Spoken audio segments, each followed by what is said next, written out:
Fremont family, it is so good to be with you. This is our very last week of our New Testament study together. Thank you for your faithfulness. Well done on continuing to read. And I am excited to finish up the New Testament with you this week. Woo! So we are jumping in to Revelation chapter 18. And the main theme of this chapter is woe to Babylon. Oof. It just doesn't seem like the kind of place that we're going to find joy or hope or peace. We're seeing the predicted fall of a city, and in chapter 19, we will see the city fall. Where is the joy in this? Where is the goodness in this passage? I want to point us to a few places so that we can see what God is doing when he promises that Babylon will fall. We see in verses 1 through 3 and throughout Revelation that Babylon is not a good place. It is filled with evil and hurt and injustice. But in Revelation 18, God is promising justice. He says these things that are wrong in this city that is built on hurting other people, it's not going to be like that forever. I'm going to throw the city into the sea. It's going to be done. This is good news because those things that are deeply wrong, God says that he will make them right.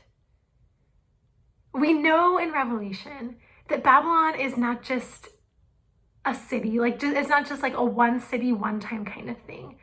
Babylon is paradigmatic, which means that it represents any government or any city, any system that wants to stand against God's work and what God is doing in the world.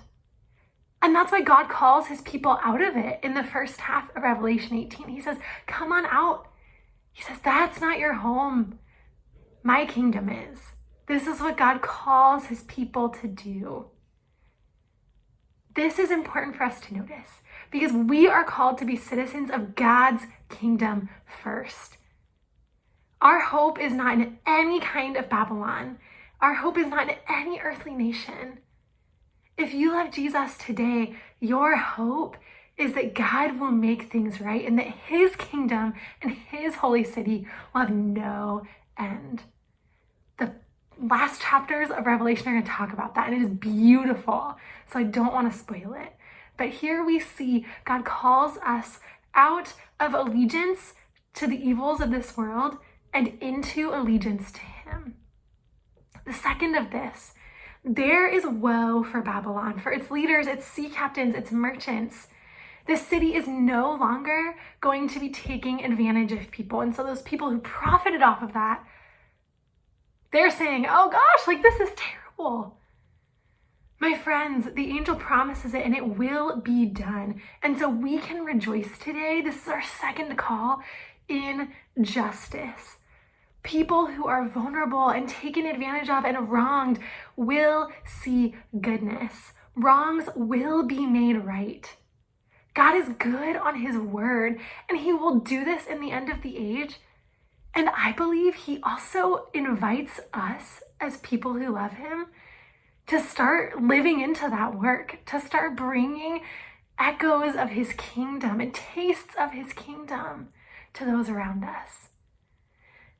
Initially, the woe might seem crazy, and it might seem really sad and dark. I'm not going to pretend it's not without darkness or that it's not without sadness. We also see that this woe brings about justice.